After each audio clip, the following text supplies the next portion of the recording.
14वीं पुतली सुनैना ने जो कथा कही वह इस प्रकार है। राजा विक्रमादित्य सारे राजाओं वाले गुणों के सागर थे।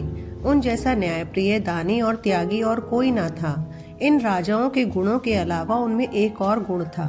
वे बहुत बड़े शिकारी थे तथा निहत्थे भी हिंसक से हिंसक जानवरों का वध कर सकते थे।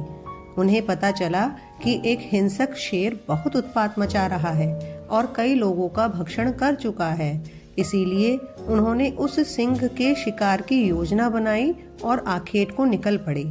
जंगल में घुसते ही उन्हें शेर दिखाई पड़ा और उन्होंने शेर के पीछे अपना घोड़ा दौड़ा दिया।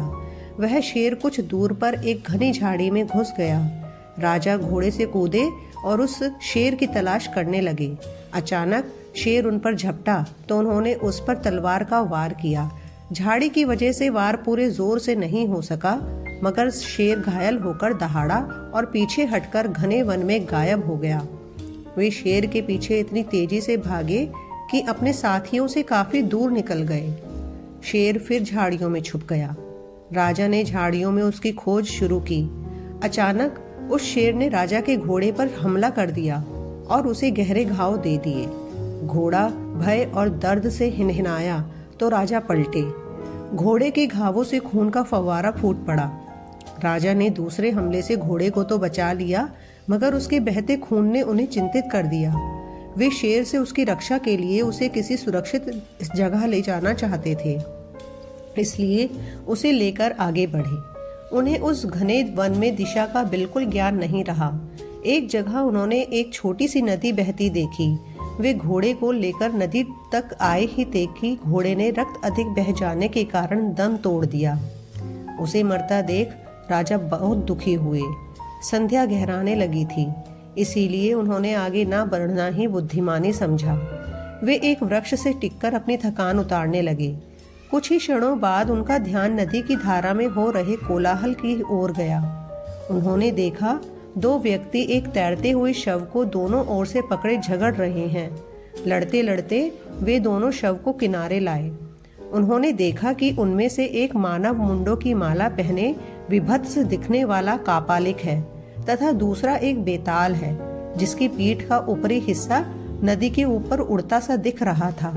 वे दोनों उस शव पर अपना अपना अधिकार जता रहे थे। कापालिक का कहना था कि वह शव उसने तांत्रिक साधना के लिए पकड़ा है और बेताल उस शव को खाकर अपनी भूख मिटाना चाहता था।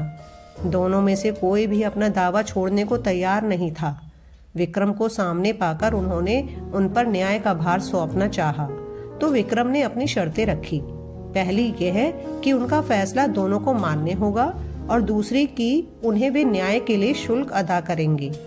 कापालिक ने उन्हें शुल्क के रूप में एक बटुआ दिया जो चमत्कारी था तथा मांगने पर कुछ भी दे सकता था।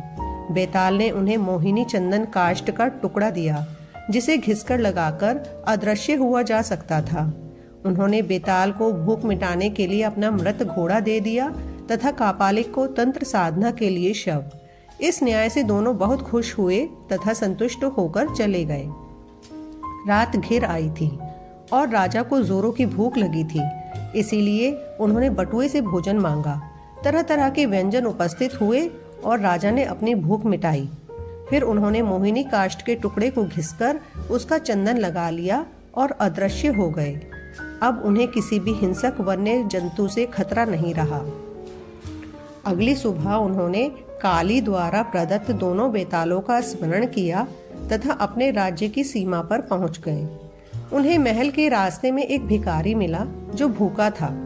राजा ने तुरंत कापालिक वाला बटुआ उसे दे दिया ताकि जिंदगी भर उसे भोजन की कमी न हो। ऐसा कहकर 14वीं पुतली भी सिंहासन में जड़वत हो गई।